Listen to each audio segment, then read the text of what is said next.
Francesca Hilton was the only daughter of Conrad Hilton and Zsa Zsa Gabor.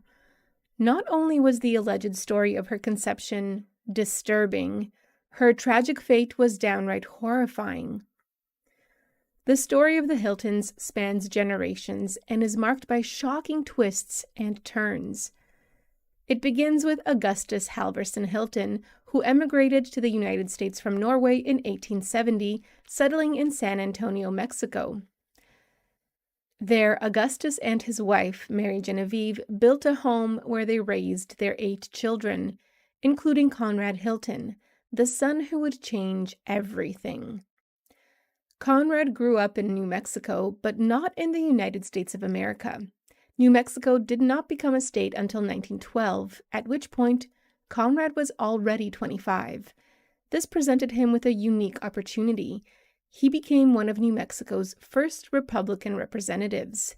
Very soon, Conrad became disillusioned with politics, claiming he couldn't stand the bureaucracy, slowness, cheating, lying, and inside deals of politics. Instead, he went into a field known for its integrity and honesty, banking. Conrad headed southwest to where dreams were coming true, Texas. At the time, Texas was experiencing the peak of its oil boom. Surely, with everyone making money from oil, they'd need a bank. Unfortunately, Conrad couldn't secure the purchase of his bank. He needed to change directions, and fast. That opportunity came to him in the form of the Mobley Hotel in Cisco, Texas. The Mobley Hotel contained 40 rooms that became a constant revolving door of guests. As the Mobley continued to thrive, Conrad saw an opportunity. If he could make this much profit from one hotel, imagine what he could do with a few more. Conrad bought the Mobley Hotel in 1919, and by 1930, he owned 4 more hotels throughout Texas. However, the good times didn't last. After the stock market crash of 1929, the Great Depression plunged America into financial ruin from coast to coast. No one had money to spend on frivolities like hotel stays. Against all odds, Conrad managed to hold on to both his sanity and his business during those devastating years. Not only did he retain control of his remaining 8 hotels, but he also began expanding beyond Texas. The Depression turned out to be only a temporary setback. Conrad continued spreading the Hilton name across America in more ways than one.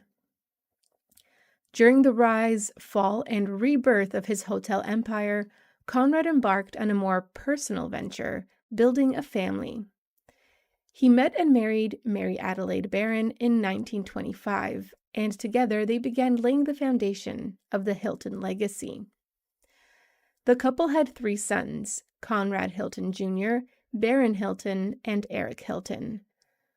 1 year after the birth of their 3rd son, the couple divorced. Despite the emotional turmoil, Conrad didn't slow down. As the Depression ended, he continued to grow his empire. Conrad spent roughly 8 years nursing his heartbreak before setting his eyes on a new and far more famous bride. In 1942, he married Hungarian socialite and actress Zsa Zsa Gabor. When she met Conrad, Gabor had only been in the United States for about a year, having fled the chaos and violence that was spreading across Europe. At first, Conrad may have seemed like a hero to her. He even helped her parents escape from Hungary. Sadly, that image of him didn't last too long. Soon, their marriage began to crumble. During their relationship, Conrad appeared to diminish Gabor, perhaps taking more pleasure in possessing her than in loving her. He even insisted on changing her name, calling her Georgia instead of Zsa Zsa. Gabor later wrote that this act symbolized everything my marriage to him would eventually become. My Hungarian roots were to be ripped out and my background ignored. I soon discovered that my marriage to Conrad meant the end of my freedom. My own needs were completely ignored. I belonged to Conrad. From Gabor's own words, it's clear that their marriage was doomed from the start. A few months before their divorce was finalized, she gave birth to their only child, Francesca Gabor Hilton. While Francesca's birth would forever connect them, it was a bond overshadowed by darkness. According to Gabor's biography, she did not consent to the intimate encounter that resulted in Francesca's conception. It was a horrifying allegation, one that forever tainted the memory of their union. Their divorce was finalized in October 1947. Gabor went on to become one of Hollywood's most glamorous and notorious figures. Over the years, she married 9 times and appeared in numerous films and television shows throughout the 1950s and 1960s. Meanwhile, Conrad had to deal with his older children, who were causing some big issues for him. Conrad's eldest son, Conrad Nicholson Hilton Jr., known as Nicky, proved to be trouble almost from the moment he entered the world. He dropped out of or was kicked out of most of the schools he attended. He had little to no interest in the family business. In fact, his true passions seemed to be outrageous parties and beautiful women. According to Zsa Zsa Gabor, Nicky and Conrad had, shockingly, more in common than one might think. During Gabor's marriage to Conrad, Nicky was between the ages of 16 and 21. Whether it was during her marriage or after, Gabor claimed to have gotten to know her stepson Nicky much too well. Whether or not that claim was true, Nicky certainly shared his father's taste for beautiful and famous women. Nicky married superstar Elizabeth Taylor in October 1949. MGM, Taylor's movie studio at the time, paid for their public ceremony, turning the young star's marriage into a Hollywood spectacle. Taylor was only 18 years old. 4 years older than Taylor, Nicky was 23 when they married and already deeply dependent on several substances. He also appeared to have a gambling problem. What looked like a fairy tale from the outside quickly descended into a nightmare when Nicky began to show his true colors. His playboy lifestyle and dangerous habits turned him into a temperamental and aggressive husband who would lash out at Taylor at any sign of provocation. The consequences were chilling. Not long after their marriage, Taylor became pregnant. Tragically, during one of his violent rages, Nicky assaulted Taylor, causing a miscarriage. Unsurprisingly, their marriage lasted less than a year. The couple divorced on the grounds of mental cruelty. Shockingly, Nicky was still considered an eligible bachelor in Hollywood. He did not let his divorce from Elizabeth Taylor slow him down. Before 1951 was over, Nicky announced his engagement to another actress, Betsy von Furstenberg. According to some, von Furstenberg shared Nicky's love for wild parties. Perhaps he had met his match. Von Furstenberg recalled that Nicky slept till God knows what time. He got up and started drinking and playing cards. He didn't go to work. Sadly, Nicky Hilton appeared to have learned nothing from his first marriage. At first, von Furstenberg claimed not to be too bothered by Nicky's violent temper. However, it soon became too much for her. The engagement ended before a marriage ever took place. While Nicky stumbled through his life, his father and brothers continued to grow the family's legacy. Conrad spent the 1940s and 1950s expanding the Hilton name, building and acquiring hotels across America, including the historic Waldorf Astoria. When Conrad secured the management rights to the Waldorf Astoria, he also absorbed the legacy of another famous American family, the Astors. Unlike the Astors, however, Conrad had no intention of allowing his family's name to implode through his descendants' carelessness, not if he could help it. Owning a chain of hotels in America alone did not satisfy him. Not when there was an entire world waiting beyond its borders. Conrad founded the Hilton Hotels Corporation in 1946 and the Hilton International Company in 1949, making his enterprise the first international hotel chain. However, this grand legacy presented a problem. What would happen to it all once he was gone? Conrad eventually brought Nicky into the Hilton legacy, appointing him vice president of the Hilton Corporation in 1951 and manager of the Bel Air Hotel. However, he had major concerns about what might become of his family name if his party-loving son took control. Despite his new responsibilities, Nicky could not keep his life together. He ran into trouble with the authorities in 1954. He married again in 1958 and had 2 sons, but that marriage also fell apart. Nicky could not hold on to anything, so how could he possibly be trusted to inherit a multi-million-dollar corporation? Sadly, Nicky's hard-partying lifestyle settled the matter for Conrad in a truly tragic way. As a direct consequence of his reckless habits, Nicky died 10 years before his father, succumbing to a heart attack at the age of 42. This left Conrad's remaining 2 sons and daughter to be considered in his will. With the vast amount of money the Hiltons had by that point, one might assume the inheritance would be handled in a civil way. Unfortunately, that was not the case. What Conrad's first son lacked, his second son made up for completely. Baron Hilton proved to be everything his father could have hoped for in a son. He became involved in the hotel business at an early age and displayed his father's sharp business sense. Surely, after all Baron had done for the company, Conrad would want to leave his legacy in his second son's hands. Reality, however, turned out to be slightly more complicated.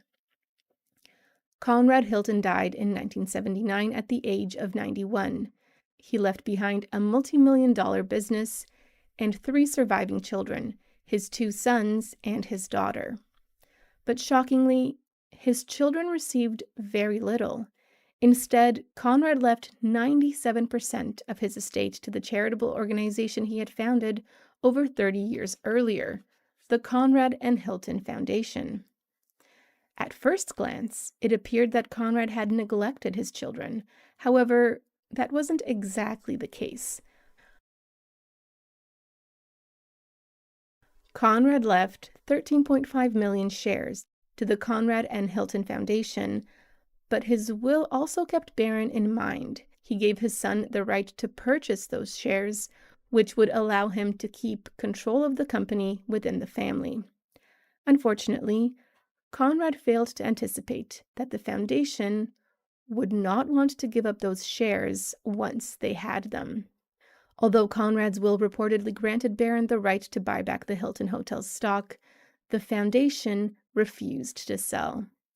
When the clause was revealed, the foundation challenged it, sending the entire matter to probate and locking the funds in legal limbo for years. The appeals court finally ruled in Baron's favor in March 1988. During that time, Baron continued to steer the company successfully, which meant that by the time he received the shares, they had quadrupled in value. Not everyone in the family, however, was satisfied with their inheritance. Conrad did not treat his children equally in his will. He did not completely forget Francesca, but despite the vast fortune the Hilton family had amassed by then, her father left her only $100,000. Francesca was furious, and she wasn't about to take this lying down. It is possible that Conrad believed he did not need to provide for his daughter. Through her mother, Francesca was the only child of all 3 wealthy Gabor sisters, and Conrad may have assumed that she would one day inherit the Gabor family's wealth, leaving her no need for the Hilton fortune. Regardless of his reasoning, Francesca felt her father owed her far more than what she received. She contested the will, but the courts ruled against her, forcing her to accept the original amount. This moment marked the beginning of her misfortune. While her half-brothers continued to prosper, Francesca's life began to spiral. Conrad was Zsa Zsa Gabor's second husband. Throughout her life, Francesca had 7 stepfathers. However, none of them appeared to give her as much grief as her final stepfather, Frederick Prince von Anhalt. Gabor and von Anhalt remained married for the remainder of Gabor's life, which proved to be a huge challenge for Francesca. Francesca's mother became paralyzed after a severe car crash at the end of 2002. From this point on, Gabor's health continued to decline, and von Anhalt gained more and more control over her life. This created an even bigger problem for Francesca. In 2005, von Anhalt accused her of attempting to manipulate her mother for personal gain. According to von Anhalt, Francesca tried to use her mother's house to obtain a loan and also interfered with Gabor's will. He filed lawsuits against her for these alleged actions. However, when Gabor failed to appear, the court dropped the suits. A few years later, the situation changed and Francesca attempted to take control away from von Anhalt. By 2012, Gabor's health had deteriorated so much that she could no longer care for herself. Francesca sued to establish an independent conservatorship for her mother, likely hoping to gain some control over Gabor's estate. Unfortunately, the judge granted that power to von Anhalt, leaving Francesca out in the cold, both financially and emotionally. By the end of her life, Francesca could have desperately used even a fraction of either of her parents' fortunes. Despite being the daughter of 2 wealthy families, she died in poverty. Reports suggest that she was homeless just a month before she died from complications of a stroke, living between short-term rentals and her car. Her mother never learned of her daughter's death, as von Anhalt chose not to tell her. Conrad passed on his relationship troubles to 2 of his children, but both of his younger sons managed to build stable lives and families. Baron, in particular, focused on carrying on the Hilton name. He married Marilyn June Hawley in 1947, and they remained married for their entire lives, raising 8 children. Most of their children lived quiet lives. Most, but not all. His son, Richard Howard Hilton, followed in his father's footsteps by entering the business world. He founded Hilton Realty Investment, which helped further expand the Hilton empire. Richard's legacy would change the way the entire world viewed the Hilton name. In 1979, the same year Conrad Hilton died, Richard expanded the family by marrying Kathy Avanzino, an American socialite and actress. Richard was 24 and Kathy was 20. Despite their youth, their marriage became one of the strongest in the family. They are still together today and have 4 children, including 2 names everyone recognizes, Paris and Nikki Hilton. Although their younger daughter, Nikki Hilton, was named after Baron's troublesome brother, she managed to avoid most of her great-uncle's vices. She launched her own fashion line in 2004, and after a brief failed Vegas marriage, she has mostly settled down. While Nikki is certainly a recognizable name, she still lives in the shadow of her more famous sister, Paris. Before Paris Hilton, the name Hilton was synonymous with hotels. A few people might have been aware of the scandals of earlier generations, but most thought little about the family beyond their business success. Then Paris Hilton appeared on the scene with The Simple Life, a reality show she starred in with her friend Nicole Richie. During her meteoric rise to fame in the early 2000s, Paris Hilton proved that there is no such thing as bad publicity, at least not for the Hiltons. Thanks for watching History Exposé. If you love uncovering the best stories in history, hit like and subscribe to keep exploring with us. Don't forget to visit our main page, FactNate, for more incredible facts about everything.